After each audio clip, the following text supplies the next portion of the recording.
está ebulliente, está creciendo muy fuerte, con pequeñas aceleraciones en todos lados menos en Estados Unidos, pero aún en promedio creciendo bastante fuerte. Es decir, estamos temprano en el proceso de transmisión de la turbulencia que ya empezó a surgir en los mercados financieros hacia la actividad real. Y un elemento crucial en esa brecha entre lo que está pasando en los mercados financieros y lo que está pasando en la actividad real es una política fiscal extremadamente expansiva en Estados Unidos y un momentum que tenía la economía global, ¿no es cierto?, que ha sido, a pesar de la volatilidad financiera, ha sido capaz de separarla de la actividad real. Pero, y motivado un poco por el título elegido para este seminario, hay que abrir los ojos, porque no todo está tan tranquilo como se puede parecer si uno mira el crecimiento de la economía de Estados Unidos o si uno mira el crecimiento de la economía chilena en los últimos 6 meses. Por ejemplo, si uno hace una pasada así por distintos lados del mundo, uno puede ver, en el continente de nosotros, ve ciertamente Brasil complicado, pero Argentina mucho más complicado aún, ¿no es cierto? Uno puede encontrar una historia de por qué Argentina está complicado. Uno se va hacia Europa, Asia y se encuentra con Turquía, también muy complicado. Uno puede contar una historia de por qué Turquía está tan complicado, le puede echar a Erdogan todo tipo de culpas, las tiene, etcétera, pero uno puede contar una historia. Y uno se puede ir a África y puede ir a Sudáfrica y también contar una historia de por qué Sudáfrica está en problemas, etcétera. Pero la verdad es que uno podría haber contado las mismas historias 6 meses antes, 1 año antes, y los otros países ya tenían esos problemas. Entonces, ¿por qué lo que es importante desde el punto de vista de alguien que está tratando de entender la economía global? Es porque esos tipos que efectivamente eran frágiles cayeron ahora. Es decir, a lo mejor la perspectiva que hay que tomar por esos países cuando uno quiere entender al mundo es más la de un canario en la mina. Si ustedes se acuerdan, ¿no es cierto?, la historia de los mineros de carbón en Inglaterra, que esencialmente, usando la propiedad de los canarios, que respiran muy fuerte aparentemente, en consecuencia absorben mucho monóxido de carbono. Bueno, si el canario deja de cantar, era momento de salir corriendo a la mina. Y yo creo que la manera de mirar a estos países que mencioné es como los canarios de la mina. O si no, es una historia interesante simplemente para el que está preocupado de esos países en particular. Entonces, eso es lo que va a organizar mi charla hoy día. La pregunta central que quiero hacer es, ¿de dónde viene el monóxido de carbono? Y voy a plantear 2 temas que son bastante obvios de dónde viene el monóxido de carbono. Uno es la expansión fiscal de Estados Unidos en una situación de pleno empleo. Y el segundo es esta guerra comercial, que para mí simplemente es síntoma de algo que yo llamo populismo más. Y el más viene ahí porque populismo nunca viene solo, viene acompañado de incompetencia, arrogancia, una serie de otras cosas, que también generan problemas. ¿Okay? Y esos 2 mecanismos, por desgracia, interactúan muy fuertemente con lo que es el título de mi presentación, la incertidumbre. La incertidumbre tiene una capacidad de amplificadora enorme, especialmente en el aspecto de la guerra comercial. Si uno hace la contabilidad de la guerra comercial, tiene muy poco efecto. Pero cuando uno empieza a ver los efectos de segunda vuelta, tercera vuelta, cuarta vuelta y la complejidad que ello genera un problema mucho mayor que voy a tratar de cuantificar. ¿De dónde viene entonces el monóxido de carbono? El primer tema es, ¿no es cierto?, la política fiscal de Estados Unidos y obviamente lo que nos importa ahí desde el punto de vista de mercados financieros, qué es lo que pasa con las tasas y qué es lo que pasa con el dólar. Sabemos la situación de Estados Unidos, ¿no es cierto? La línea roja ahí representa desempleo en Estados Unidos, la línea azul es vacantes, puestos de trabajo. Hoy en día hay más puestos de trabajo disponibles en Estados Unidos que desempleados. Las empresas están yendo a las cárceles a contratar gente. ¿Okay? La inflación, ¿no es cierto?, nos preocupa el pleno empleo. Es fantástico tener desempleo bajo y todo eso. La razón por la que nos preocupa es por el efecto que pueda tener en la inflación.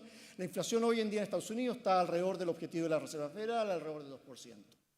Pero lo que preocupa mayormente en Estados Unidos es el hecho de que estamos en la inflación objetivo, tenemos un mercado laboral extremadamente apretado, y ocurrió que los salarios no subieron por mucho tiempo. Entre paréntesis, vi que está pasando algo parecido en Chile.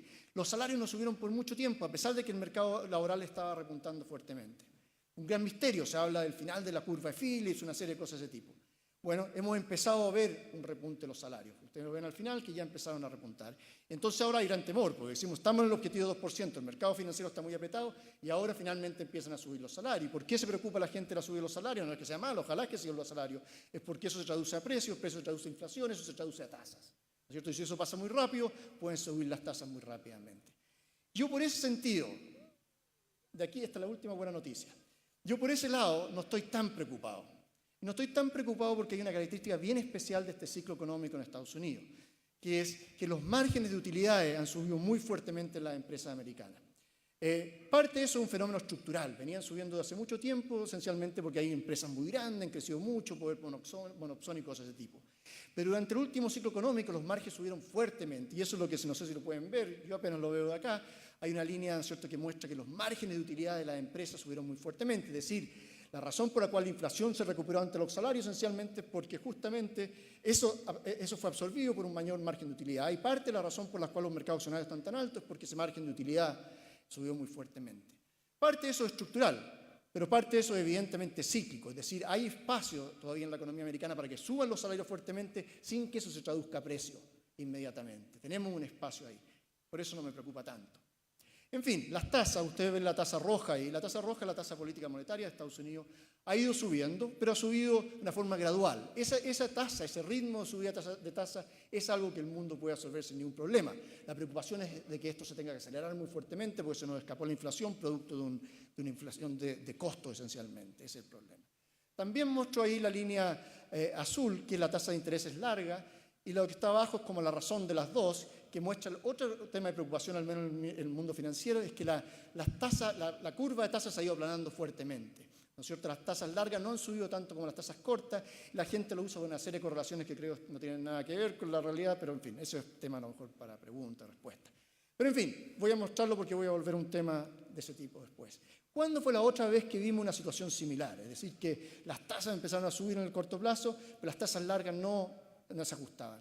Ese es lo que llamamos el periodo del Greenspan Conundrum, que es cuando, ¿se acuerdan que hablaba también de irrational exuberance? Una serie de cosas que estaban pasando en el mercado financiero, la economía la estaba tratando de frenar, pero no podía frenar la economía porque las tasas largas no subían, ¿no es cierto? Y nuevamente se dio una situación donde subieron muy fuertemente las tasas cortas, no las tasas largas, y en consecuencia no pudieron enfriar la economía. Ahora, una gran diferencia es que en ese periodo, la razón por la cual eso ocurrió, yo estuve aquí en ENADE 2004, justamente contando la historia de que yo creía que las tasas iban a permanecer bajas por mucho tiempo, justamente porque había un gran flujo de capitales de China que estaba manteniendo esas tasas muy bajas. Hoy en día la historia es un poco distinta. Hoy día lo que está manteniendo esas tasas largas tan bajas no tiene mucho que ver con miedo de recesión y cosas así. Tiene que ver esencialmente con la política acomodativa de Europa, la política acomodativa de Japón y con una ventaja tributaria que hay esencialmente de invertir en los fondos de pensiones de las compañías antes del final del verano. O sea, hay mucha compra de activos de largo plazo en Estados Unidos. Y lo menciono porque es un fenómeno de corto plazo. Eso no es, a diferencia de China, y China no creo que tenga la gran intención de volver a entrar fuertemente a Estados Unidos en estos momentos, ¿no es cierto? Esos flujos que financian tanto esa parte larga de la curva no van a estar disponibles por mucho tiempo. Y el tema final que me preocupa, yo fui muy testarudo respecto a las tasas bajas por mucho tiempo, es la política fiscal americana.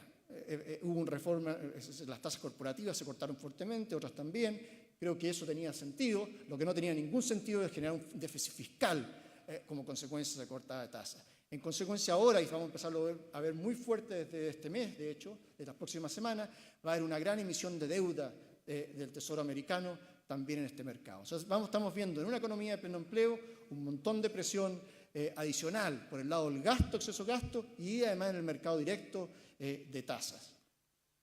Estamos viendo, los distintos bancos centrales están reduciendo todos sus programas de política acomodativa, entonces estamos viendo en todos lados del mundo una caída de la demanda institucional por activos seguros de largo plazo, junto con una subida en la emisión del lado de Estados Unidos. Yo creo que el efecto que vamos a ver no va a ser directamente en las tasas largas de Estados Unidos, pero sí el crowding out va a ocurrir en el mercado de crédito. Los spreads de high yield están muy compresos, los spreads de mercado emergente estuvieron hasta hace muy poco muy compresos. Yo creo que ahí es donde vamos a ver el primer impacto, la primera vuelta. Hay mucha competencia para todos esos activos. Y ahí comienza uno de los grandes monóxidos de carbono que enfrenta nuestra región. Bueno, esa es una de las razones. Y el segundo componente es que si uno tiene una economía en pleno empleo y le mete todo el fierro fiscal que le está metiendo en este momento a Estados Unidos, bueno, alguien tiene que producir los bienes que se demandan porque la capacidad productiva local no lo puede hacer. Y la manera como se conecta eso en equilibrio en los mercados, ¿no es cierto? La moneda se aprecia y eso lleva a que aumente el déficit comercial porque el resto del mundo le provee esos bienes que uno no puede producir domésticamente. Tenemos un componente adicional acá, que es Trump se enoja cada vez que eso pasa. Dice, ¿quién me está subiendo las tasas? ¿Cómo se aprecia el dólar? No me dejan tener mi precioso boom, ¿no es cierto? Porque no se da cuenta este tipo que eso es el equilibrio general, que si él quiere meterle una política fiscal expansiva a una economía en pleno empleo, estas dos cosas tienen que pasar. Pero en fin, esto lleva a segundas vueltas, etc. Entonces lo que tenemos es presión sobre la moneda, sobre el dólar fuertemente, presión sobre las tasas, más presión creo aún sobre los spreads de crédito, y nos agarra mal parado a nosotros como mundo emergente. Nos agarra mal parado porque una de las cosas que ha pasado, producto justamente de todo esto que hicieron los bancos centrales por mucho tiempo, es que la deuda de nuestras regiones, de nuestros países, ha aumentado fuertemente. Es una deuda un poco más estable que la que existía en las crisis anteriores, porque no están concentradas ni en el sistema financiero ni en los gobiernos, en promedio, sino que está mucho más concentrada en los sistemas corporativos. Pero no cabe ninguna duda que la deuda corporativa de los mercados emergentes ha aumentado fuertemente y como el financiamiento en dólares era tan barato, la deuda en dólares está muy barato. Entonces, obviamente, tenemos un ambiente muy tóxico donde se nos pueden disparar las tasas, donde se pueden disparar aún más los premios por riesgo, ¿no es cierto?, los premios por crédito, y donde se nos puede apreciar el dólar muy fuertemente al mismo tiempo. Ahora me cambio el segundo fuente de monóxido de carbono y que está muy relacionado a todo este asunto, que es la guerra comercial, que de nuevo yo siempre la asocio a populismo porque es parte del mismo paquete. Trump se está peleando con todo el mundo, Canadá, México, Europa, etc. Pero me voy a concentrar en China porque ahí es donde creo que va a ser el efecto más permanente y ahí es donde nos pegan más directamente a nosotros. Voy a partir por decir algo que hay que decirlo, que es, hay una razón para esta pelea. O sea, no es que sea totalmente injustificada. Y por desgracia, o por desgracia o gracia, ¿no es cierto?, los chinos publicaron esto Made in China 2025, que es esencialmente el plan para ellos generar su empresa su industria de alta tecnología, ¿no es cierto? Y en ese manifiesto, IOC Report, cometen errores grandes, porque, por ejemplo, dicen cosas que son totalmente contradictorias con el World Trade Organization, como dicen autosuficiencia, eso es algo que uno no puede escribir en un mundo que está totalmente integrado. Pero el segundo punto, que es realmente central y el que justifica tener una pelea con ellos, es que obviamente hay medidas de transferencia de tecnología. Ellos están haciendo un esfuerzo enorme para esencialmente, desde robar tecnología en algún momento, a obligar a las firmas que inviertan con ellos localmente y transfieran la tecnología y todo ese tipo de cosas. Esa es una razón para pelearse, sin lugar a dudas. Pero esa no es la razón que da Trump. Se la dan si la lee, no tiene la paciencia para leer todo eso. Él le molesta, él viene de una misión muy comercial, en que si alguien a él le vende más que lo que él le vende al otro, lo están abusando. ¿No es cierto? Tiene esta sensación de que están siendo injustos con ellos. Han robado a Estados Unidos $400.000 millones todos los años. ¿No es cierto? Porque China exporta 400.000 millones de bienes más que Estados Unidos exporta para otro lado. Ahora, esa no es la razón. O sea, el déficit bilateral no es el argumento para estar metido en la pelea que estamos. ¿Y qué es el argumento que está detrás de su cabeza? Primero, el déficit total de Estados Unidos no es un problema microeconómico ni bilateral, es un problema macroeconómico. Simplemente refleja que a los americanos les gusta ahorrar menos relativo a lo que invierten que al promedio del resto del mundo. Cuando eso pasa, uno tiene que tener un déficit de la cuenta corriente. La principal manifestación de eso es un déficit de la balanza comercial. Tampoco tiene que ver nada la parte bilateral. Mira, si esta cosa se la puede arreglar muy fácil. Supongamos que China dice, me tiene hasta la tusa, Trump, lo que voy a hacer es, les voy a comprar $400.000 millones en petróleo todos los años, ¿no es cierto? Arreglo el déficit comercial, yo agarro los $400.000 millones de dólares que tengo en petróleo que no me sirven a mí, se los vendo a Saudi Arabia, que tampoco lo necesita, y Saudi Arabia llama a Trump y le dice, oye, ¿te falta petróleo? Y dice, sí, me falta $400.000 millones, entonces se lo exporta de nuevo a Estados Unidos, se acaba el déficit bilateral con China, ¿no es cierto? Y no ha cambiado nada la parte macro. Lo único que ha pasado es que el mundo ha gastado un montón más de recursos en costos de transporte, moviendo barcos de petróleo por todos lados. Por desgracia, así es como se arreglan las guerras comerciales. Por eso que casi todos los modelos de comercio que tenemos no dan un costo mayor al mundo por este tipo de cosas, porque uno siempre se las puede arreglar para hacer este tipo de cosas. A un costo mayor para todos, pero el efecto de primer orden se puede eliminar como consecuencia de eso. El segundo tema, pero veo que se me está avanzando el tiempo demasiado rápido, es que la balanza comercial misma no es lo que realmente refleja el balance entre los distintos países. Lo que tengo ahí son dos columnas. La columna de la izquierda es los bienes que Estados Unidos le vende a China y la de la derecha son los bienes que le vende China a Estados Unidos. Si ustedes miran esas dos barras se ven muy parecidas, no hay un gran desbalance. Y esa es la realidad. Lo que está desbalanceado es simplemente las áreas azules claras, que es que los chinos, todo lo que le venden a Estados Unidos lo hacen a través de exportaciones. Mientras que los americanos, gran parte de lo que le venden a los chinos lo hacen produciéndolo allá. ¿ok? Pero al final eso entra por la balanza, no entra por la balanza comercial, entra por la cuenta corriente, porque son ingresos, utilidades, cosas de ese tipo. Pero eso está muy abajo en la línea para que él lo vea. Pero el balance está mucho más equilibrado que lo que parece en la superficie.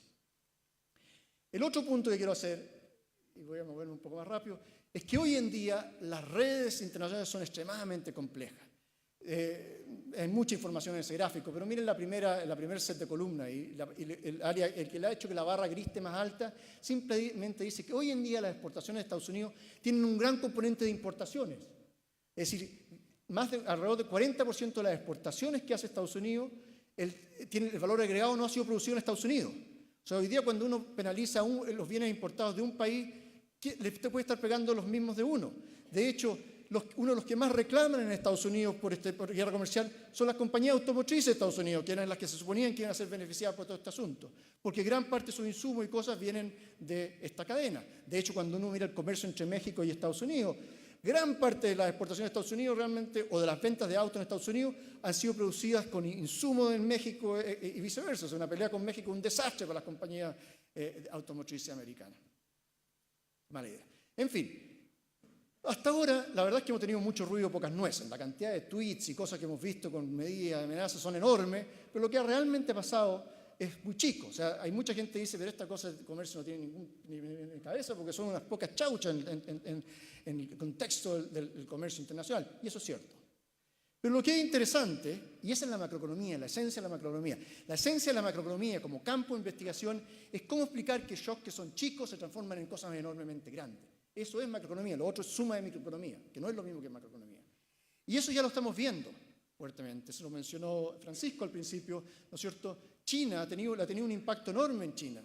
El efecto que tiene en el comercio es muy chico, pero el efecto que ha tenido en los precios de los activos en China, incluyendo su moneda, ha sido enorme.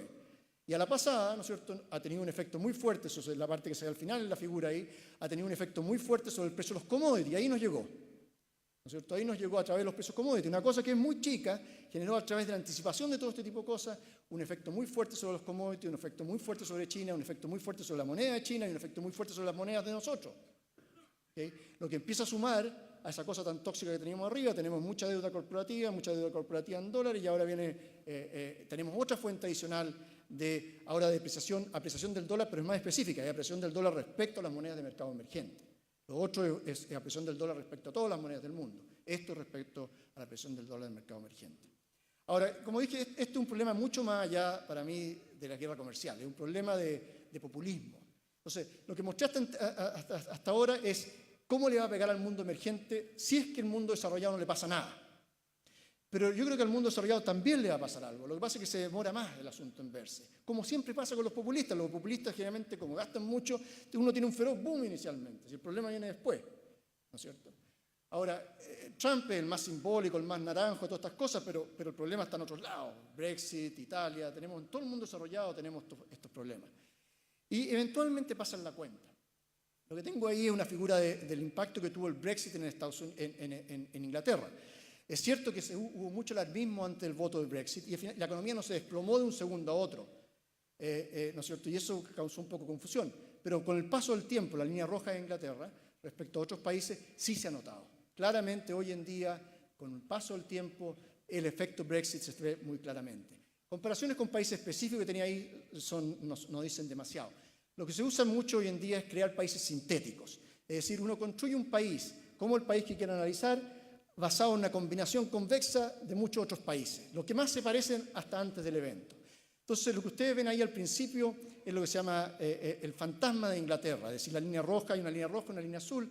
La línea azul es lo que le está pasando a Inglaterra, la línea roja es lo que le pasa al producto de Inglaterra sintético. Inglaterra sintético es 10% Finlandia, 15% Noruega, 18% Unión Europea, ¿no es cierto?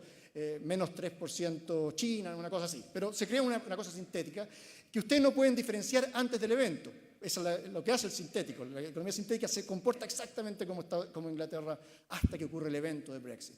Después de Brexit se ve claramente una brecha entre esos dos grupos. No cabe ninguna duda que Brexit ha tenido un efecto negativo en Inglaterra. Y es más, si uno separa, descompone de dónde vienen estos efectos, vienen de dos cosas esencialmente. Pesimismo respecto al crecimiento de la economía y incertidumbre que se generó.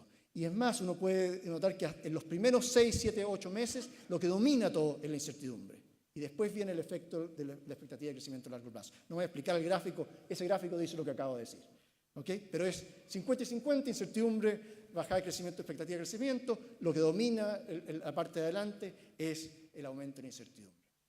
Entonces eso me lleva a mi tema final, que es hablar de la incertidumbre como un amplificador, especialmente en este contexto. No cabe ninguna duda que hoy en Estados Unidos los consumidores están cada vez más preocupados, especialmente mientras más alto sea el ingreso del consumidor, están preocupados de este asunto de la guerra comercial. Es algo que ya entró en las cabezas de la gente. Si uno mira los libros cafés del FED, de la Reserva Federal, uno de los temas principales que se discuten en todas las minutas es la guerra comercial. Uno mira los planes de inversión, empezaron a caer en Estados Unidos. A pesar de este enorme estímulo, ¿no es cierto?, tributario, el enorme estímulo fiscal, el enorme estímulo de la economía, los planes de inversión están empezando a caer en Estados Unidos. Si uno mira la inversión extranjera en Estados Unidos, está empezando a caer, ¿no es cierto? En fin, estamos empezando a ver esa etapa temprana que todavía está muy tapada por toda esta expansión comercial, donde se empieza a ver el efecto de la incertidumbre, de todo este ruido sobre la actividad de Estados Unidos. Ahora, como dije, mucha gente ha hecho estudios de qué puede pasar si se arma una guerra comercial global, en que todo el mundo se dispara para todos lados. Y la verdad es que los modelos de comercio internacional que tenemos dicen que son muy chicos. Es decir, si uno tiene una enorme pelea en todos lados, 60% de tarifas en todos lados del mundo, en largo plazo el producto cae en 0,5%, una cosa muy chica. Bueno, pero eso no es lo que pasa en el corto plazo. En el corto plazo hay efectos mucho más grandes que vienen producto del efecto que tiene sobre la inversión, el efecto que tiene sobre la productividad y el efecto que tiene sobre el miedo en general, la incertidumbre. El Banco de Francia acaba de sacar un report en el que hace esto. Ocupa modelos macroeconómicos para explicar cuál es el impacto de corto plazo de una guerra comercial que no es el escenario central, una guerra comercial donde todo el mundo se pelea, pero no tanto, 10%. Todo el mundo sube las tarifas en 10%. ¿Okay? ¿Qué pasa ahí? Y ellos llegan que en un ambiente donde la incertidumbre realmente se dispara, pueden llegar a recesiones mundiales o contracciones mundiales del crecimiento del producto de 3%. O sea, es un impacto mucho más grande. El comercio tiene la posibilidad de generar un impacto mucho más grande en el corto plazo cuando uno cuenta los efectos que dominan la macroeconomía en el corto plazo, que son las expectativas y que no son lo que domina el comercio internacional, pero lo que domina la macroeconomía en el corto plazo, que son las expectativas y la incertidumbre. Ahora, yo creo que ellos subestiman este impacto, pero no tengo tiempo para explicar ese tema. ¿Cuál es mi conclusión entonces de todo este asunto? Bueno, estamos en un ambiente donde hay un riesgo que está tapado, pero hay un riesgo de shock de tasa y moneda, especialmente de tasa me refiero a spread, bastante fuerte. Hay un riesgo grande de un shock de moneda fuerte. Y estos shocks, hay un riesgo grande que esto se amplifique como consecuencia de los shocks causados por lo que llamamos el populismo más. Es decir, es un pésimo ambiente para los canarios. Por eso es la razón por la que se están muriendo los canarios. Ahora, afortunadamente no son un canario, somos un tiuque. Y los tiuques resisten bastante más el monóxido de carbono, ¿no es cierto?, que los canarios. Pero la gracia es, bueno, mantengámonos como tiuques. Lo que están haciendo los bancos de inversión hoy en día en el mundo, de hecho, y eso es preocupante, porque los bancos de inversiones no hacen cosas que los clientes no le están pidiendo. Y lo que todos los bancos de inversión están haciendo en estos días es mostrando un ranking, usando mi lenguaje, de qué tipo de pájaros son los distintos países emergentes. ¿Okay? Y cómo deciden qué tipo de pájaro cada uno es, bueno, depende de cómo están las cuentas macro, los balances macro, relativo a otras ocasiones donde hemos tenido eventos grandes, lo que se llama, ¿no es cierto?, en el mundo emergente los sudden stops, cuando el flujo de capitales se dan vuelta dramáticamente, generando el tipo de cosas que hemos visto aquí, ¿no es cierto?, en los 80, en los 90, no fue muy dramático en los 90 acá, bueno, sí lo tuvimos también, algo en la crisis asiática y rusa, y después, ¿no es cierto?, el TCM y cosas de tipo. Bueno, ¿cómo nos vemos nosotros en esa perspectiva? Ahí está el ranking, ¿no es cierto?, de qué tipo de pájaros somos. Estar arriba de la línea es una buena cosa, ¿no es cierto?, si uno tiene un superávit en la cuenta corriente, etc. Chile está muy balanceado en ese sentido, estamos muy por arriba de la línea roja, es decir, si uno mira las tres columnas, no sé si pueden leer más hacia la derecha, ahí tiene Turquía, Argentina, Sudáfrica, bueno, esos son los canarios, ya les pegaron, y les pueden pegar mucho más fuerte, la verdad, ¿no es cierto?, eso les pegaron. Chile está bien desde ese punto de vista. Otra medida que es muy importante es lo que se llama la liquidez internacional. ¿Cuánto es la relación de reserva a la deuda a corto plazo que tiene un país? En ese contexto estamos justo en la línea más o menos, un poquito arriba, nada muy dramático. Donde no nos vemos nada de bien, y no he tenido tiempo realmente para investigar qué está pasando, pero me gustaría entenderlo, al final de este viaje al menos, es En esta medida estamos pésimos, somos los peores de hecho, que es la exposición dólar. ¿No es cierto? Hay una literatura enorme que surgió de la crisis asiática que se llama Original Sin, que se hablaba que el gran problema de los países emergentes era que no podían emitir deuda en su moneda local y en consecuencia estábamos extremadamente expuestos a estos movimientos fuertes de las monedas. Bueno, ahora los países pueden emitir deuda local. Lo que pasa es que se hizo tan barato emitir en dólares que las corporaciones emitieron masivamente en dólares. Y hoy en día Chile es el peor de los pájaros, el más canario en esta dimensión. Afortunadamente está concentrado en el sector corporativo, no en el sector financiero, que es mucho más tóxico que eso. Pero me gustaría saber qué está pasando. Una conjetura que tengo desde afuera, desinformada, es que esto simplemente no hay que preocuparse o sea, que la gente puede pensar, no hay que preocuparse mucho porque debe ser el sector exportador, las mineras que están, ¿no es cierto?, endeudándose afuera en dólares, eso no es gran problema. Es cierto que no es gran problema si el problema que tenemos es una depresión del dólar producto de que se sobrecalienta la economía americana y suben las tasas, etcétera, porque ahí está muy colineado, ¿no es cierto?, relacionado. Pero si el problema que viene de la depreciación de la moneda es producto de que se produce una gran guerra comercial y que se nos viene abajo China, a consecuencia se viene abajo el precio del cobre, etcétera, entonces el hedge es pésimo. Esa vieja idea de que no importa si esa deuda está concentrada en el sector exportador, no se aplica si la fuente del shock es una guerra comercial versus otro tipo de cosas. Versus una expansión simplemente de Estados Unidos. En resumen, y aquí terminó mi tiempo justo, la economía mundial aún está fuerte. O sea, en mi escenario central no es una gran crisis en el corto plazo. Hay mucho, digamos, momentum en la economía mundial. Se están notando los primeros visos de que las cosas están cambiando, menos en Estados Unidos que en el resto del mundo. La economía chilena, por razones idiosincráticas principalmente, también está en un muy buen momento, ¿no es cierto? Nosotros estamos viendo como un proceso inverso del problema del aumento de la incertidumbre, etcétera. Estamos viendo la caída de la incertidumbre de alguna forma, y eso desde el punto de vista local, y eso nos ha ayudado a tener un repunte bastante fuerte. Pero hay mucho monóxido de carbono en el aire, y casi todo viene, por desgracia, del norte, ¿no? Viene de Trump y otros populistas en el mundo desarrollado, y creo que Europa se puede transformar en un dolor de cabeza muy fuerte en el futuro mediano. El mediano, se me confundió el lenguaje. En fin, está bueno el momento en general, pero es importante estar alerta, que no nos vayan a confundir con canarios. O sea, cualquier cosa que se vea media amarilla hay que arreglarla luego. Así que hay que tener los ojos abiertos, esencialmente. Okay. Muchas gracias.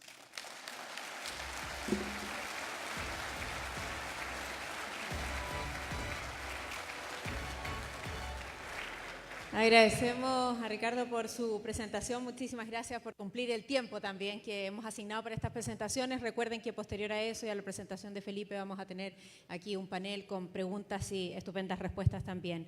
Quiero presentar ahora a Felipe Kast, senador, por supuesto. Felipe es ingeniero comercial de la Pontificia Universidad Católica de Chile, magíster en Economía con mención en Políticas Públicas en esa misma casa de estudios. Además, es doctor en políticas públicas por la Universidad de Harvard. En el año 2010 fue llamado por el presidente a integrarse a su gabinete como ministro de Planificación, un cargo que ejerció hasta julio del 2011. El 2013 resultó elegido diputado para el periodo 2014-2018 en representación del Distrito 22 Santiago y actualmente se desempeña como senador por la región de la Araucanía para el periodo 2018-2026. Le damos la bienvenida al senador Felipe Kast.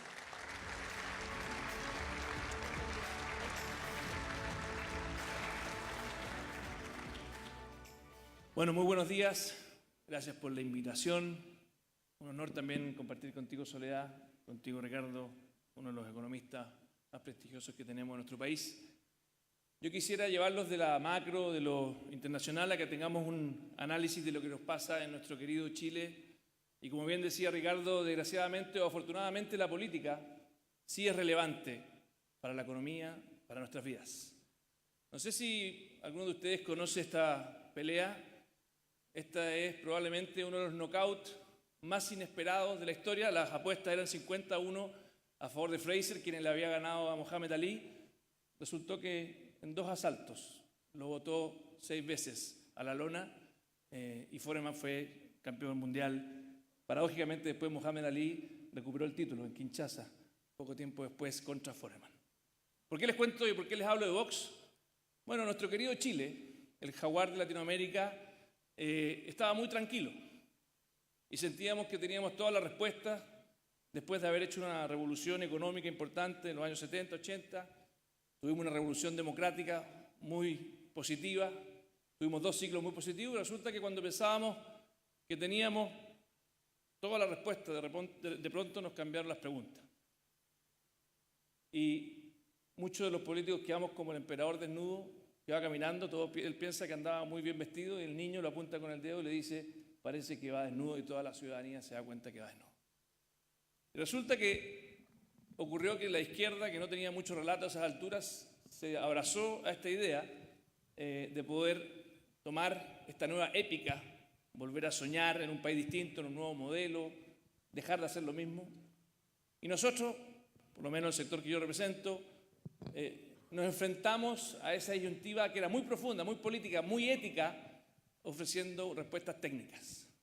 En lugar de poder responder con un sueño de justicia, respondimos con buenas políticas públicas, pero nos quedamos cortos en el lenguaje, en el idioma que la ciudadanía y el Chile moderno nos pedía en ese momento. Y pasó lo que todos sabemos, en ese minuto, que era el primer gobierno de centro-derecha después del retorno a la democracia, lo recibimos de la Concertación, una coalición de centro-izquierda socialdemócrata, liberal, y se lo entregamos a la nueva mayoría, una coalición completamente distinta. Y esto no fue casualidad. Algunos creen que esto simplemente fueron errores políticos, mientras los autocomplacientes de distintos sectores pensaban de que la política había dejado de ser relevante y que habíamos llegado a un gran acuerdo, casi como el consenso de Washington en materia económica. Bueno, resulta que había un grupo de personas que venía trabajando para efectivamente cuestionar el modelo. No abandonaron la política. Aquí tengo 2 ejemplos simplemente. El caso del libro El otro modelo, Fernando Atria, el caso de Alberto Mayol, el derrumbe del modelo. Y afortunadamente después no tuvieron un final muy feliz en ese gobierno, pero lo cierto es que dieron una batalla cultural. Dieron una batalla cultural importante y política, con ideas que yo creo que le hicieron finalmente mucho daño al país, pero claramente que calaron muy hondo en nuestra sociedad. Y la batalla cultural no era simplemente hacer reformas que ellos creían que eran necesarias, sino que además poder presentarlas de esta forma, con ciertos tintes populistas donde al final lo que buscan es dividir a la sociedad, porque si no la divides, no puedes presentarte como el populista mesiánico que va efectivamente a venir a salvarte. Y la verdad que esta visión, que mucha de ella también se cocina, se piensa en el Foro Sao Paulo, no bastaba simplemente con proponer educación gratuita, proponer efectivamente una reforma tributaria que ha golpeado sin lugar a duda la economía, sino que adicionalmente buscaba eliminar o disminuir la democracia representativa que se basa en los individuos, en la familia, y movernos a una democracia distinta, a una democracia donde los grupos de presión, aquellos que marchan, son los que finalmente tienen más poder. Y resulta que esto no es un fenómeno pasajero, sino que tenemos una situación donde hoy día la geografía política de Chile cambió. El Frente Amplio llegó para quedarse, se parece mucho más al Podemos de España, y por lo tanto en un país maduro, esto no hay que mirarlo simplemente con temor, y por eso hay que abrir los ojos, sino como un desafío democrático genuino. Buena política es capaz de debatir, persuadir, conquistar e imponer las buenas ideas. ¿Y qué es lo que pasó? ¿Por qué fuimos tan, ocupando un poco el paralelo que hacía Ricardo de los canarios, por qué fuimos tan débiles o por qué pudo pasar algo tan extraño? ¿Por qué quedamos desnudos tan rápidamente? Tengo algunas explicaciones. Primero, hicimos muy buena política económica. O sea, Chile tenía los mejores ministros de Hacienda, tenía un Banco Central independiente, fuimos los primeros países que implementamos las metas inflacionarias en forma exitosa, pudimos bajar la inflación sin tanto costo laboral, pero la política social no la hicimos muy bien en la transición. Lo cierto es que mientras teníamos ministros de Hacienda de muy buen nivel, los ministros de Educación, los ministros de Salud, los ministros de Desarrollo Social no eran tan buenos. Y la verdad es que la política económica era como sagrada, pero lo otro podía ser un juego político. La política social, y pasó algo muy dramático, que construimos 2 Chiles. Y a diferencia de lo que nos dice el Frente Amplio, que es producto del modelo económico, fue producto del modelo político. Fuimos nosotros los políticos los que no fuimos capaces que la educación pública no tuviese nada que envidiarle a la educación privada. Fuimos nosotros los políticos los que no fuimos capaces que la salud pública estuviera a la altura de, por ejemplo, las reformas inteligentes que hacíamos en materia económica. Entonces, paradójicamente, creamos 2 Chiles. Y lo que pasa es que la gran mayoría de los que estamos acá no necesitamos del Estado. Por lo tanto, la reforma del Estado, la modernización del Estado, que parece una reforma tecnócrata, en realidad es una reforma tremendamente social. Y no la hicimos. Entonces fracasó el Estado, la izquierda le echó la culpa al modelo económico por un fracaso de nosotros los políticos, y la culpa nuestra, que es el tercer punto, es que nosotros en realidad pensamos que la política ya dejó de importar.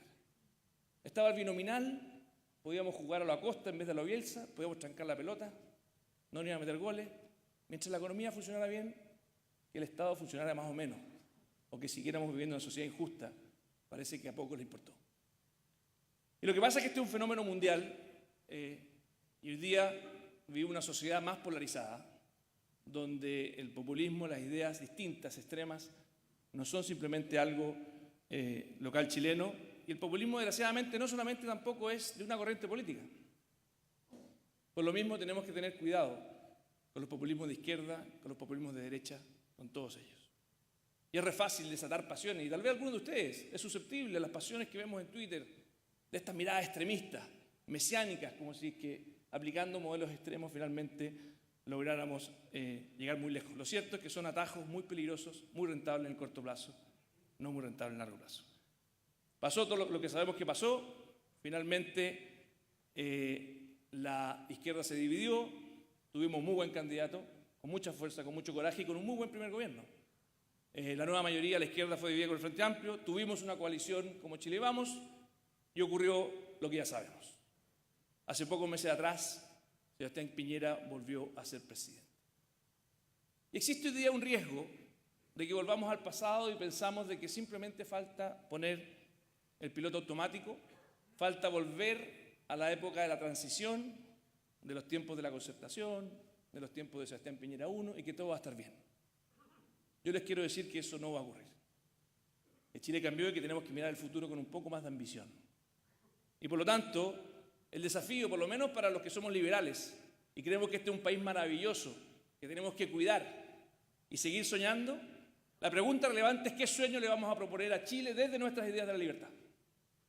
En una sana competencia democrática, sin temor, pero que nos brillen los ojos de que efectivamente queremos conquistar una nueva cumbre. Y la verdad que tuve la suerte de tener dos papás. ¿Se acuerdan del libro Nicolás y sus dos papás? Y fue muy polémico. Bueno, yo tengo otro el libro mío, que es Felipe y sus dos papás. Y yo tuve un papá que vivió muy poco, yo tenía 6 años cuando se fue, pero que hay un libro que de hecho escribió Joaquín Lavín que se llama La pasión de vivir, y se gastó su vida soñando con un Chile distinto. Y no fue el único, fue una generación de personas que afortunadamente en Chile trajeron grandes ideas en materia económica, trajeron una revolución de la libertad a Chile. Y afortunadamente mi segundo padre, que llegó en 1989 a mi casa, con una chapita del arco iris, también fue otro gran soñador. Y fue parte de otra generación, que también fue muy exitosa, que fue la concertación. Probablemente el proyecto político más exitoso que ha tenido Chile desde el retorno a la democracia. Y ambos, para mí, son grandes liberales.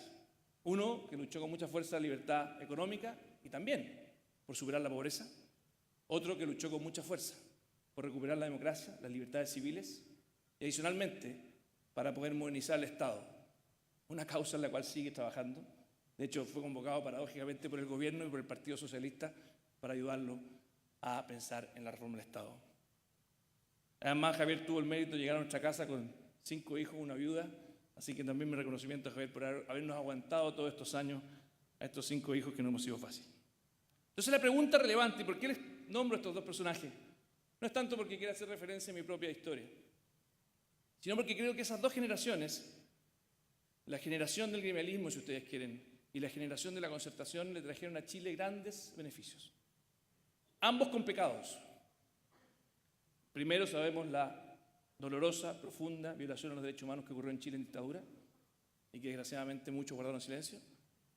Y la segunda, una gran democratización del país, una izquierda liberal, con un Ricardo Lagos que entendió que sin crecimiento todo lo demás es música, pero además con muchas omisiones, como les decía hace un rato, en materias sociales. La concertación nunca logró finalmente hacer una política social que permitiera emparejar la cancha. Entonces, si miramos en perspectiva, ¿cuál es la siguiente cumbre que queremos subir? Y aquí les quiero hacer una invitación a que abramos los ojos y soñemos en esto. La revolución o reforma, no quiero quedarme simplemente en las formas, liberal que se implementó en Chile está incompleta. Y nuestro desafío es terminar la tarea. Y terminar la tarea significa implementar una revolución por los niños. Creamos una casa perfecta, pero para pocos. Dejamos afuera a la gran mayoría de nuestros niños. Y no les voy a contar a ustedes lo que ya saben que ha ocurrido en Chile en los últimos 40 años. El informe de las Naciones Unidas es contundente. No les voy a contar a ustedes de que esto es mucho más allá del Sename y que desgraciadamente es la punta del iceberg del Sename. Hoy día 1 cada 4 niños sufre violencia física o sexual grave en Chile. De hecho, si uno va a las categorías más amplias, llega hasta un 70% con algún grado de violencia. El consumo de marihuana, si queremos tener un país con niños sanos, esto es lo que ocurrió en Chile desde el año 2001 hasta el 2015. A vista y paciencia de todos nosotros. Hoy día 1 de cada 2 niños, esto es segundo medio, jóvenes, tiene consumo de marihuana frecuente. Por lo tanto, esto es mucho más allá que el Sename, esto es mucho más complejo que simplemente lo que vemos, desgraciadamente, y con mucho dolor en el caso de los niños vulnerados en sus derechos. Otro tema fundamental, salud mental. Casi 1 de cada 3 de nuestros niños hoy día sufre trastornos psiquiátricos severos. La Araucanía, región que represento, tenemos una disparidad y una heterogeneidad brutal. 1 de cada 3 niños sufre pobreza en la región de la Araucanía. Y adicionalmente con 0 inversión extranjera. Una región completamente olvidada que afortunadamente el presidente Piñera ha puesto como una de sus prioridades. Como si fuera poco, porque hay algunos que dicen que la primera prioridad de Chile es la delincuencia, que en realidad no deberíamos estar preocupados de temas que no marcan las encuestas. Bueno, les quiero decir que todos los delincuentes, un estudio que hizo Paz Ciudadana, de todos los delincuentes que hoy día tenemos en Chile, la mitad de ellos, 47%, cometió su primer delito antes de los 14 años. La mitad de ellos cometió su primer delito antes de los 14 años. Y como si fuera poco, los invito a hacer un pequeño ejercicio. Tomemos 2 niños que nacen el mismo año, a la misma hora, pero que tienen una sola diferencia. Nacen a 18 kilómetros de distancia. Resulta que por el solo hecho de que la cigüeña a uno lo dejó en un barrio y al otro en otro, en una ciudad segregada como la que tenemos, ocurrió que las expectativas de oportunidades de estos 2 niños son diametralmente opuestas. Nosotros hicimos un estudio en horizontal, el primer estudio que hicimos con el Centro de Estudio, que lo hizo de hecho Andrés Hernando, economista de Harvard. Mostrábamos que efectivamente cuando los niños nacen no hay ninguna correlación entre los resultados del test Battelle a los 9 meses de vida con los ingresos socioeconómicos. Por lo tanto, efectivamente, las oportunidades, los talentos están distribuidos en todo Chile, en cada casa. Sin embargo, como sociedad no somos capaces de mantener esa correlación cero entre el barrio y los resultados de nuestros niños. Cuando partimos con Evópolis, hace mucho tiempo atrás, un movimiento muy pequeño, publicamos en un diario, hicimos una vaca, juntamos 7 millones de pesos entre todos los que estábamos fundando esto, y publicamos este anuncio en el diario. Probablemente ninguno de ustedes se dio cuenta porque no tenía idea que lo que era Evópolis el 2012, y está muy bien. Pero era esta obsesión de ofrecerle a Chile un sueño nuevo, que ningún niño se sintiera invisible, que ningún niño se sintiera olvidado, que efectivamente pudiéramos emparejar la cancha. Y el sueño liberal está incompleto si no logramos igualdad en los niños. Porque si no tenemos igualdad en los niños, la desigualdad entre los adultos no es producto del mérito. A mí hay una desigualdad que me encanta, que es la desigualdad del esfuerzo. Pero hay una desigualdad que me indigna, que es la desigualdad de discriminación, la desigualdad injusta. Y cuando la izquierda nos invita a atacar la desigualdad, siempre les pregunto, ¿cuál desigualdad? Y yo creo que lo que más nos debiera doler es justamente que no hemos sido capaces de poder ampliar la cancha, emparejar la cancha. Y yo les digo una cosa más, dado que este es un seminario económico, no hay reforma económica más relevante para Chile, para el futuro cambiante, que la reforma de la infancia.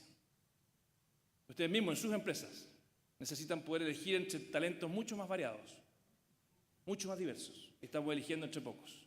Afortunadamente el gobierno tomó esta bandera. Hoy día Sebastián Piñera la ha hecho una bandera de su propio gobierno. Lo cierto es que todavía, por el tema fiscal y por diversas materias, no contamos con recursos para en estos 4 años terminar con esta tarea. Esta es una reforma de mucho más aliento. Y hay experiencias muy positivas en el mundo que les quiero compartir sobre qué significa abrir los ojos en esta materia. ¿Qué hacer Porque algunos de ustedes podrán decir, bueno, estoy abrumado con estos datos y no sé por dónde empezar. Les quiero contar una historia de Islandia. Islandia, que de hecho vimos que llegó al Mundial. Bueno, Islandia tenía el consumo de alcohol y drogas más altos entre sus jóvenes. Y en lugar de combatir la delincuencia y las adicciones con los típicos tratamientos, lo que hicieron fue ocupar el deporte. Yo soy un convencido de que si es que combatiéramos la delincuencia, las adicciones, con el Ministerio del Deporte, en lugar de hacerlo con el Ministerio del Interior, nos iría mucho mejor. Yo mismo, cuando perdí a mi viejo, a los 6 años, mi siguiente papá, además de Javier, que fue muy cercano, y el que realmente me formó en mis valores, en mi ética, fue Néstor Gutiérrez, mi entrenador de básquetbol. La verdad que era mi familia. Y me doy cuenta que en un mundo tecnológico que avanza, todos nosotros, si hay algo que no podemos importar de otros países, porque la tecnología no es capaz de traerlo, son efectivamente las emociones, la estabilidad emocional, el cariño, los vínculos. Como decimos los economistas, ese es un bien no transable. Es difícil traerlo. Y yo honestamente creo que la revolución de los niños tiene que pasar, sobre todo en la etapa de la adolescencia, por un programa masivo, muy potente, similar al de Islandia, en materia de deporte, de cultura, de arte. Y ahí salto otro experimento muy positivo que hizo Cuba, un país que me tocó visitar, estudiar allá y que ha sido muy exitoso. Y es poder educar a nuestros niños, no solamente en matemáticas y en castellano, sino que apalancarnos con sus padres para que efectivamente cada niño pueda tener y pertenecer a una tribu.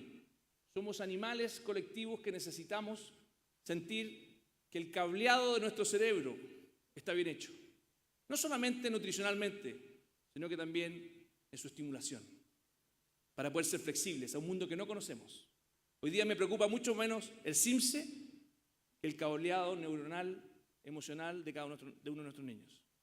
En Chile hay una fundación muy positiva que se llama la Fundación Niños Primero, que hizo Matías Claro, uno de los fundadores del canal de fútbol, con Anne, su mujer, que de hecho lo que hacen es muy simple. Entienden de que el gran aliado para poder formar a nuestros niños son los padres, son las familias. Y en lugar de aislar y generar un muro, van a las casas de las familias, que es lo mismo que hizo Cuba. Todo el programa de poder acompañar a los niños hasta los 6 años en Cuba lo hacen con los padres. El gran aliado, al final, es la familia. Y por eso debemos transformar esto en políticas públicas concretas. La pregunta del millón, ¿cómo financiamos esto? ¿Y cómo está también nuestro país hoy día parado para poder hacerlo? Cosa que nos preocupa a todos y que hoy día también está en el debate nacional. Primero, y esto es una lástima, en la última reforma tributaria nos prometieron 3 cosas y ninguna de las 3 se cumplió. Nos prometieron que íbamos a tener equilibrio fiscal, no se cumplió. Nos prometieron que íbamos a tener educación superior gratuita, no se cumplió. Y nos dijeron que no iba a afectar el crecimiento económico, tampoco se cumplió. Hoy día tenemos una situación fiscal compleja. Afortunadamente el presidente Piñera y el ministro Larraín se han puesto una meta de convergencia y es fundamental cumplirla. Desgraciadamente esa cosa que teníamos buena, que de hecho el mismo Ricardo Lagos había promovido, el equilibrio fiscal, fue algo que empezamos a abandonar. La deuda bruta, que es un tema no menor. Es verdad que y los índices que mostraba Ricardo, seguimos estando dentro de un escenario muy razonable. El problema es la tendencia aquí. En los últimos 4 años duplicamos la deuda. Si volvemos a duplicarla, ya no vamos a estar dentro de los pájaros que le gustaba a Ricardo, sino que probablemente nos vamos a transformar en un canario. Y esto tal vez es lo más preocupante, el PIB tendencial. Llevamos ya el crecimiento estructural de Chile, que es lo que realmente nos importa. La productividad en el último tiempo ha venido cayendo en forma sistemática. Hoy día estamos haciendo las cosas bien, tenemos un presidente con mucha fuerza, ministros que están empujando la economía. Ha sido muy positivo y esta lámina muestra de que las actualizaciones de crecimiento económico en los últimos meses, desde que asumió el gobierno hasta hoy día, van al alza, lo que es muy positivo. Tal vez lo más positivo es el crecimiento de la inversión. Hoy día la inversión volvió a crecer después de muchos años que estaba cayendo. La inversión extranjera volvió a crecer con mucha fuerza. Y por lo tanto, sin lugar a dudas, hay motivos para ser optimistas. Y todos aquellos que hoy día tratan de transmitir de que en realidad no ha pasado nada con la economía cuando llegó Sebastián Piñera, simplemente creo que faltan la verdad. Podemos tener distintas opiniones sobre muchas cosas, pero no podemos negar los números están ahí. La pregunta es si con esto nos alcanza. Yo soy un convencido de que los números son muy buenos, Pero para poder emprender una reforma estructural que nos permita completar la tarea, creo que no alcanza. Y por eso quisiera mencionar al menos 4 ejes que me parecen fundamentales como tarea de nuestro gobierno y ojalá como tarea de todos los chilenos. Lo primero, los gobiernos pasan, las reformas quedan. Es verdad, hoy día tenemos a Sebastián Piñera, pero la reforma laboral de Michelle Bachelet está ahí. Y soy un convencido de que es probablemente de los elementos que más daño le está haciendo hoy día a nuestra economía. En la micro, en la capacidad de poder tener una economía flexible sobre todo. Y eso no significa simplemente ignorar a los sindicatos. Yo soy un convencido de que una legislación laboral potente es aquella que permita al sindicato con la empresa poder obviar el Código del Trabajo y poder adaptarse a los nuevos tiempos, compartiendo obviamente los beneficios de ese acuerdo. Eso hoy día no lo permite nuestra reforma laboral. Y por eso creo que tenemos que ir al Congreso, aunque tal vez no nos vaya bien siempre, pero creo que son debates que tenemos que tener y batallas culturales que tenemos que dar. Lo segundo, en materia tributaria. Claramente es algo que tenemos que hacer con mucha fuerza. Hay aquí distintas opiniones, hay algunos parlamentarios que creen que es mejor no ir al Congreso con reformas que tú vayas a perder. Yo pienso distinto. Creo que vale la pena hacer el trabajo. Adicionalmente tenemos a una izquierda dividida. Hay muchos sectores de la antigua concertación que se sienten huérfanos, que efectivamente con una propuesta tributaria contundente creo que podrían finalmente apoyarla. Hoy día tenemos que ser ambiciosos en materia económica, no simplemente por tener buenos números, quedarnos con autocomplacencia. Lo tercero y tal vez la más importante de todas, para mí, es la reforma del Estado. Mucho menos comentada, mucho menos sexy políticamente, pero es la única forma que tenemos de terminar con esos 2 Chiles. Es la única forma que tenemos de verdad de que la clase media, que todo Chile se sienta que este país es de todos. Y no solamente es un país donde viven bien los que pueden escapar del Estado. Y esa reforma hoy día la está liderando Rafael Aristía, hay un grupo transversal, pero quiero transmitirles que ojalá todos ayudemos a que esto sea tan prioritario como la agenda de los niños primero en la fila. Y por último, la reasignación del gasto. Dados los números que tenemos, si queremos hacer una revolución en materia de infancia, hoy día no tenemos los recursos. ¿Tenemos que volver a crecer para tener más recursos? Sí. Pero lo cierto es que creo que tenemos que volver a repensar el gasto social. Y por eso creo que es una mala idea la gratuidad universitaria. Por eso creo que tenemos formas de lograr lo mismo de mejor manera. Y creo que la solución pasa por una gratuidad solidaria, que ojalá la pudiera abrazar desde el Frente Amplio hasta la UDI, que significa que ningún estudiante de la educación superior se quede fuera por no tener recursos. Estudie completamente gratuito, pero que le devuelva la mano al país una vez que se gradúe para poder financiar efectivamente esta reforma de infancia y esta reforma de los niños. Hicimos una reforma tributaria de las más grandes del retorno a la democracia y desgraciadamente los recursos se fueron a los que marchan. Los que marchan, los que gritan, pusieron de rodillas el mundo político. Me tocó antes de ayer comentar un libro de Mario Weisburg que planteaba justamente lo mismo, de que era muy positivo, la pulsión social, el reclamo ciudadano de que la educación no estaba funcionando bien. Lo malo es que fuimos unos infantiles, el mundo político, y no tuvimos el coraje y la valentía de poder enfrentarnos a quienes marchaban diciéndoles que era inmoral e injusto partir construyendo el 5.º piso de la casa sin haber construido primero el primer piso de la casa. Y si queremos hacer una reforma de infancia en serio, necesitamos esos recursos. Yo sé que en esto estoy bastante solo, que es la idea de poder cambiar la gratuidad por un sistema alternativo.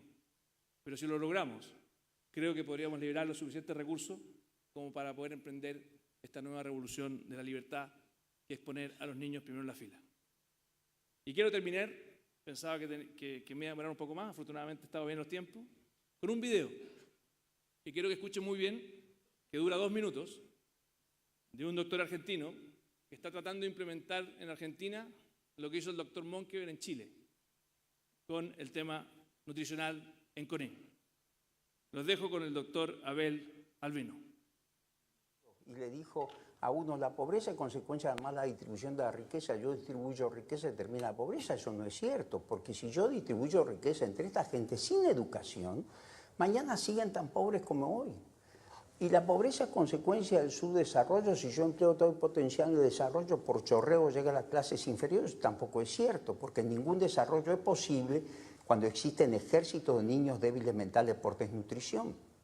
Lo que debemos hacer, dijo, es preservar el cerebro y luego educarlo. Preservar el cerebro y luego educarlo. La principal riqueza de un país es su capital humano, y si ese capital humano está dañado, el país no tiene futuro. Así que la educación, sí, pero hay que tener cerebros para educar. Hay una foto que dio la vuelta al mundo, que es de Monkeberg también, que le puso una luz potente en la cabeza de un chico normal en una habitación oscura, y la luz difunde 1 centímetro, 1,5 centímetros, formando un anillo de refringencia.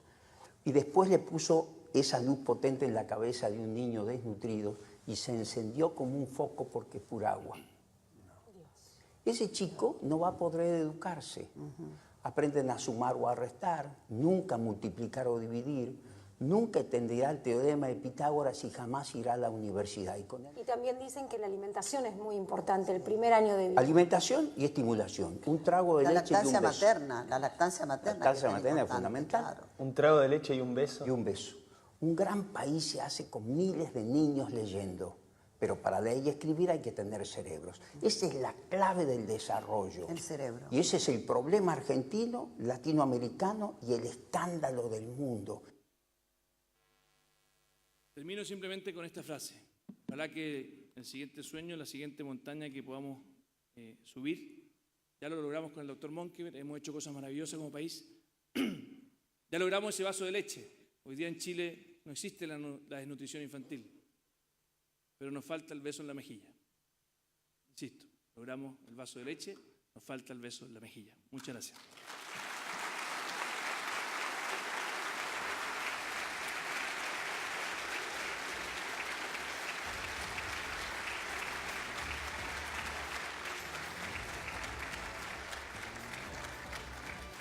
Bien, agradecemos a Felipe Cas por su presentación, al senador. Los invitamos a quedarse solo unos minutos. Voy a cumplir estrictamente con el tiempo que hemos dispuesto, pero acá las preguntas vienen y también que las respuestas sean súper interesantes. A ver, Ricardo, le tomé una fotografía a tu última slide donde dice la economía chilena también está en un muy buen momento. Te pregunto esto a propósito de lo que hemos visto últimamente, ¿no? De la depreciación de las expectativas. Ha habido reclamos transversales respecto de eso.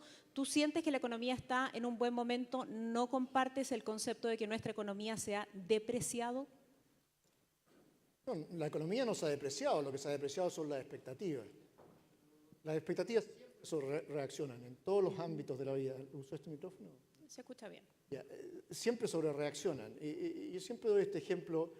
Supongamos que llega un gobierno donde promete y la gente le puede creer que el crecimiento va a subir 2% para siempre. Es un gran gobierno. Te garantizo que al final del año va a haber mucha gente muy desilusionada porque si a la gente le crece el ingreso solamente en 2% no parece gran cosa. Y eso es lo que pasa, hay un gran cambio no de modelo, de manera de hacer las cosas, de proceso, de todo, que llevó justificadamente un gran aumento de las expectativas, y ahora es lo que está ocurriendo en la realidad, y la realidad es muy buena, pero es un flujo, no es un stock, que es lo que pasa cuando la gente se hace la primera vuelta de expectativas. Ok. Eso respecto de tu apreciación de la economía chilena, ¿qué apreciación tienes respecto del manejo que está haciendo el equipo económico aquí en Chile, el equipo económico del gobierno?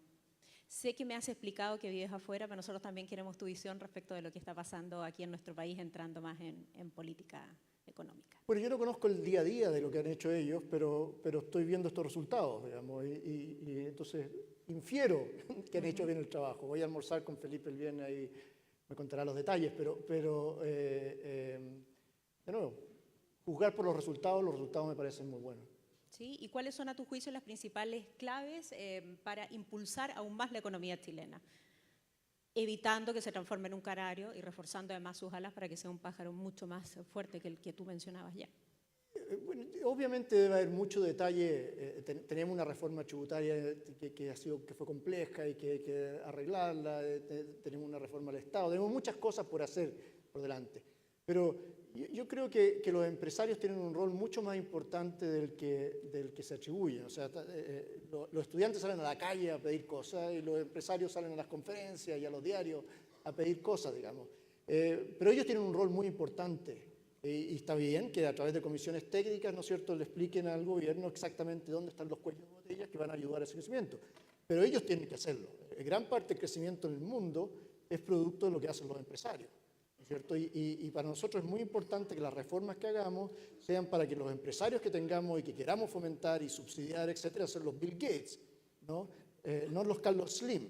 O sea, lo que queremos son tipos que realmente ayuden al crecimiento, etcétera, y las reformas deben ser acorde a eso. No es una materia simplemente transferir renta para que el empresario esté más contento. Se trata justamente de ayudarlo a tener los incentivos para hacer las cosas que están alineadas con lo que requiere el crecimiento a largo plazo en el país. Pero empresarios por sí solos son el centro del crecimiento potencial de un país. Y deben ellos tener un rol activo en la discusión de esta política. Bueno, deben ser obviamente constructivos. A lo mejor debemos tener un sistema como en el tenis, que uno tiene derecho a 2 reclamos, ¿no es cierto? Y si uno le prueba que el reclamo está equivocado, no tiene más derecho a más reclamos. O sea, deberían ser a lo mejor, ¿no es cierto? Hay comisiones técnicas en que pueden informarle al gobierno exactamente dónde están los cuellos de botella y ojalá que esos sean efectivamente para mejorar los incentivos, para mejorar la productividad del país, no simplemente transferencia de renta. Perfecto. Felipe, decías tú en tu presentación, hablabas de la posibilidad, ¿no?, que tenemos de transformarnos en canarios, ponías también una slide donde hay una persona ahí en la playa y decías, ojalá no volvamos a sentirnos que todo está bien, como pasó, ¿no?, en el gobierno anterior, sino que seamos más activos en la política, en los cambios, en el crecimiento y especialmente en los niños, como mostrabas en tu presentación. Pero dijiste también que has estado solo y lo has venido repitiendo en la prensa, ¿no? Hace poco ustedes tuvieron una reunión con el presidente para ver qué tipos de reformas se pueden hacer y yo entiendo que tu acento es bastante más estructural y quieres que se haga más rápido. Lo dijiste aquí también, podemos presentar proyectos en el Congreso incluso si es que perdemos esos proyectos, pero vamos con eso. ¿Dónde estás empecinado respecto a las reformas estructurales en materia fiscal y laboral? ¿En qué aspectos? Lo primero que me parece relevante es entender que, en el fondo, en política no solamente tenemos que ser pragmáticos, tenemos que decir con convicción aquello que creemos. No sé si se escucha.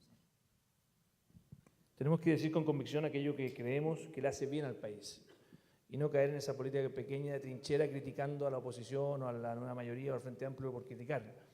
Y por eso es tan relevante tener un sueño. Yo creo que el binominal nos hizo muy mal, más allá de que puedan atajado muchos goles, en el sentido de que nos acostumbramos a lo que Daniel Mansuy, en un libro que es muy interesante, que se llama Nos fuimos quedando en silencio, y que describe la transición, decía la neutralización de la política. Es como prescindir de ella, dejar de defender las ideas que uno tiene. Yo creo que tenemos buenos números, tenemos un buen equipo económico, y yo creo que tenemos que ser muy ambiciosos en las reformas económicas. Ojalá que se aprueben, y espero que se aprueben. Hoy día tenemos minoría en el Congreso, pero aun cuando el ejercicio sea eventualmente un fracaso electoral, la política no es solamente electoral, es cultural. Y creo que en este momento, donde tenemos un presidente con mucha credibilidad, tenemos un Chile Vamos por primera vez con una aprobación mucho mayor que la nueva mayoría que el Frente Amplio. Es un momento para poder defender las ideas que realmente creemos. Hay diversidad de voces, sin embargo, al interior del Chile Vamos. ¿Es eso un obstáculo? Obviamente es legítimo que haya diversidad de opiniones, hay ciertos parlamentarios que creen que hay que moverse poco mientras tengamos popularidad alta y eso creo que es un error, es jugar a la defensiva. Yo creo que tenemos que jugar más a lo Bielsa, creer en nuestras ideas, con respeto, sin soberbia. Y de hecho, cuando alguien cree que es malo el ciclo político que estamos viviendo, yo creo que están equivocados. Yo creo que Chile se está haciendo preguntas difíciles, que son muy necesarias. Y va a depender de nosotros si estamos a la altura para responderlas. Pero no creo que hayamos vuelto hacia atrás, como algunos creen, que simplemente Chile se pegó un retroceso de 20 años en su maduración política. No lo creo. Yo creo que estamos frente a preguntas complejas y creo que tenemos las herramientas para poder responderlas. Y por eso soy optimista. Yo no soy pesimista. Creo que nos va a ir bien. Conmigo, con el presidente el lunes, con el resto de los parlamentarios de Evópoli. Y lo veo muy bien, lo veo muy maduro, más conciencia de las ideas de fondo. Y por lo tanto creo que los que a veces discrepan de nosotros en esta idea de poder avanzar con más fuerza son otros parlamentarios que tienen legítimo derecho a tener tácticas distintas. Hablando de expectativas, que son siempre relevantes, tal como ya decía Ricardo, ¿cómo puede la política encantar con una épica o un nuevo relato a la ciudadanía? Yo creo que en lugar de jugar al status quo, ¿qué problema tiene siempre la centro derecha y la ha tenido históricamente? Que siempre está bajo la sospecha de creer que está ahí en la política para mantener los privilegios de quienes hoy día tienen privilegios. Los poderosos de siempre. Tal cual. ¿Y qué ventaja comunicacional? Porque es completamente falso. Yo estoy en política por defender ideas, luchar por ideas que creo que más encima han funcionado en todo el mundo. ¿Y qué ventaja tiene la izquierda? Es que efectivamente juega con estas emociones de populistas, de dividir a la sociedad entre buenos y malos y ellos jugar el rol mesiánico. No toda la izquierda. Y de hecho, si hay algo que me duele, y se lo dije a Ricardo Lagos cuando desgraciadamente creo que cometió un error el Partido Socialista de no apoyarlo en las primarias el año pasado, tal vez el gran pecado que tuvo políticamente la Concertación también, o Ricardo Lagos y su gente, es que no formaron las nuevas generaciones de centro-izquierda liberales, socialdemócratas. Yo a veces me junto una vez al año en el cumpleaños de mi padrastro Javier con sus amigos socialdemócratas y yo les pregunto, ¿dónde están los socialdemócratas de 38 años, de 35 años en el Congreso? No hicieron la tarea de formar las nuevas generaciones en esa mirada de izquierda liberal que le hizo muy bien en los gobiernos de la Concertación a Chile. Hay una preocupación latente, Ricardo, que tiene que ver con el empleo, ¿no? Y que en gran parte, lo han dicho los analistas también, definió el último proceso electoral aquí en Chile, ¿no? La gente necesita trabajo, había una cuestión de expectativa bien potente allí, bueno, termina electo el presidente. Quería preguntarte, ¿cómo sientes que se va a comportar el empleo en lo que queda de este año? ¿O cómo debiese?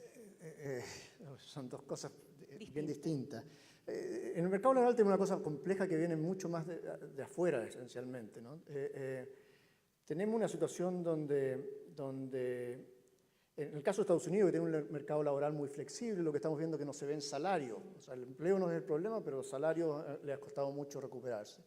En lugares donde tenemos situaciones muy rígidas como acá, ¿no es cierto? El mercado laboral, bueno, afecta en el empleo, ciertamente. Yo esperaría que los salarios eventualmente empiecen a subir, pero yo creo que podemos tener un problema bastante estructural de empleo.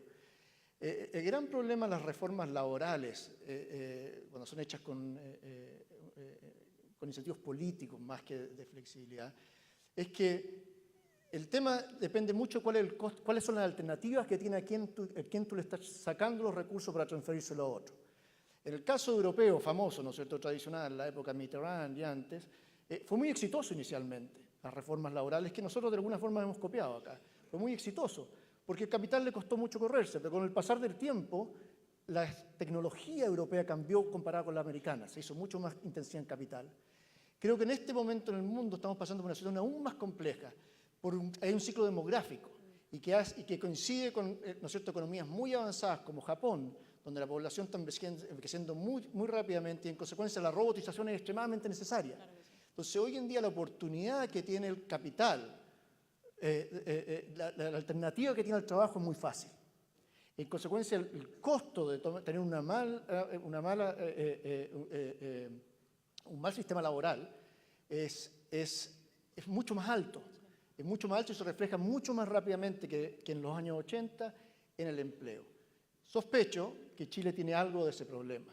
Y por desgracia eso es estructural. O sea, si no se cambia la infraestructura, ya los países que no tienen el problema están teniendo un problema. No, Estados Unidos. Imagínense países que tienen problemas, cuántos problemas pueden tener.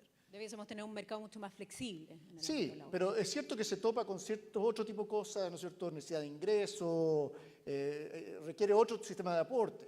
Y la flexibilidad a lo mejor debe ser contingente, si no se trata que todo el tiempo los salarios sean más bajos, ¿no es cierto? Es más de flexibilidad, de condiciones laborales, más que del salario mismo. A los empresarios el salario es una cosa, pero hay muchas otras cosas que le muestran mucho más, especialmente cuando son inversiones de mediano y largo plazo. A ti te importa saber que te puede adaptar a las nuevas circunstancias que ocurren en el tiempo, y no es solamente de salario el tema, es un problema de simplemente poder adaptarse a los tiempos, con lo que eso requiera. Ricardo, hemos escuchado relatos catastróficos respecto de lo que va a pasar con la inteligencia artificial o con la robótica, ¿no? Hay cifras que nos indican de una alta destrucción de los mercados laborales. ¿Es eso, dado lo que te estaba escuchando y la reflexión anterior, ¿no?, a la pregunta, eso va a impactar fuertemente a nuestra economía?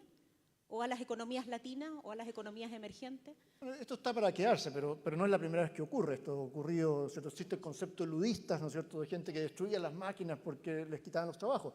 Y sin lugar a duda, esto tiene efectos muy grandes en las transiciones, ¿no es cierto? Entonces, en la economía avanzada hay un grupo de gente que realmente no es empleable, ¿no es cierto? Y tenemos muchos ¿cómo se llama? Mucho desempleo permanente, esencialmente, si están fuera de la fuerza laboral, simplemente porque hubo una destrucción importante. Y eso no hay mucho que hacer fuera de apoyos de otro tipo, pero no hay mucho que hacer en términos de resolución al trabajo.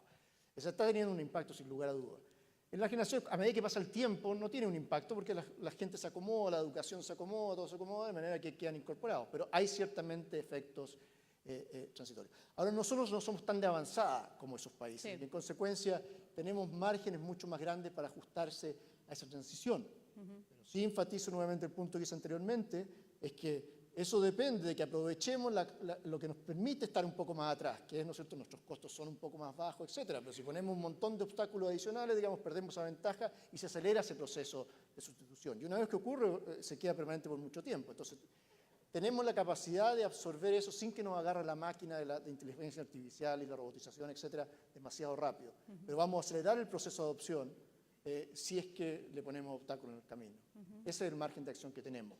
Perfecto. Felipe, ¿cuál es tu opinión al respecto? Porque también has estado impulsando, ¿no?, una reforma laboral o poniendo acentos en eso, y me gustaría también, si puedes, en tu respuesta incluir un aspecto súper importante, que es el cambio en nuestro propio mercado laboral con el ingreso de los inmigrantes, ¿no?, como una fuerza relevante también. Bueno, yo concuerdo con Ricardo. Tenemos hoy día cualquier sistema laboral que rigidice, es no entender en el planeta que estamos viviendo, y tiene que ver con lo segundo que tú decías. Hoy día el capital fluye en el planeta con una facilidad de un teléfono en pocos segundos. Las personas con mucho menos facilidad. Por lo tanto, el gran perjudicado si nosotros hacemos las cosas mal en Chile, desde el punto de vista laboral, desde el punto de vista económico, van a ser las personas que trabajan acá, que no se pueden ir a otro país, no pueden elegir cambiarse de país de un día para otro. Y por lo mismo, creo que es relevante que nuestro gobierno explique con Pérez y Manzanas lo que está haciendo. Hizo una cosa interesante con los jóvenes, hicimos un estatuto docente, el estatuto laboral, perdón, para la juventud que estudia. Creo que son iniciativas potentes, pero claramente yo sí creo que tenemos que ser un poco más ambiciosos en flexibilizar.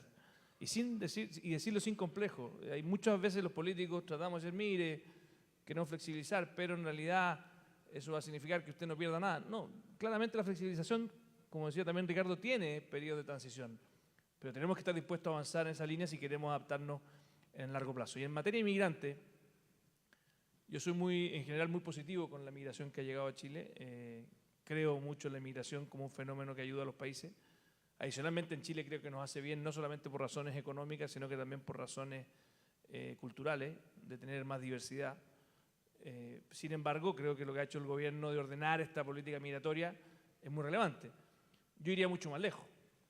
Yo creo que dado que la educación en Chile no la vamos a cambiar de la noche a la mañana, una forma rápida de poder tener más productividad es tener importación de personas que sepan hacer y que tengan el know-how de hacer cosas que nosotros no sabemos hacer. Y eso significa tener una estrategia de inmigración como política también económica. Y está demostrado esto de que en el fondo a veces es mucho más rápido, más que formar a alguien formalmente en el punto de vista educacional, poder invitar a personas de otros países a que se instalen, traigan sus tecnologías, se instalen en Chile, y eso tiene una externalidad positiva en 10 años que son brutales, tecnológicas. Porque no basta simplemente con la educación formal, es importante el know-how. La verdadera productividad es algo que se aprende también en la práctica, no es algo simplemente que uno pueda leer en un libro. ¿Cómo fomentar el rol de la mujer también en el mercado laboral? Te traigo un segundo tema que está súper candente hoy día en la agenda.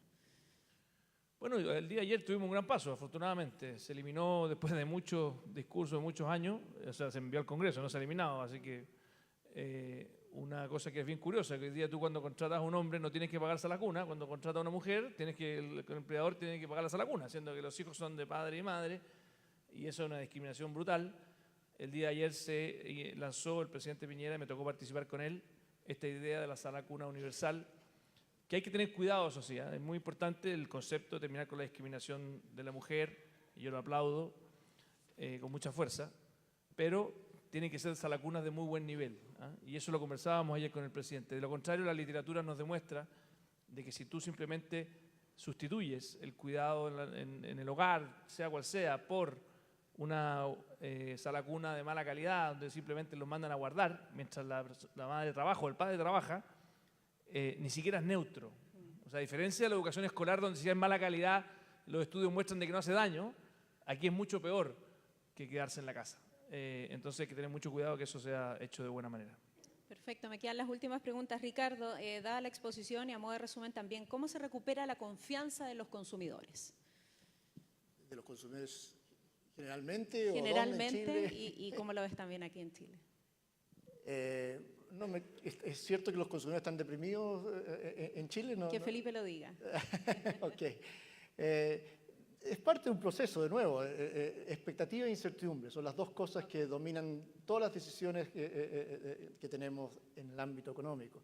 En la medida que esto se vaya haciendo algo más estable, digamos, indudablemente ayuda al consumidor. Ahora, es cierto que si los salarios les cuesta repuntar, eso retrasa un poco el proceso y hasta que no se transmita salario, esa es la parte del consumo que está sustentada por ingreso salarial, digamos, se demorará un poco más. Pero simplemente persistencia, estabilidad, esos son los ingredientes centrales para una recuperación del consumo y aún más para la inversión. La inversión siempre da un paso más adelante que el consumo, es mucho más flexible, responde mucho más a estos dos ingredientes que el consumo. El consumo es más lento, hay más inercia en él.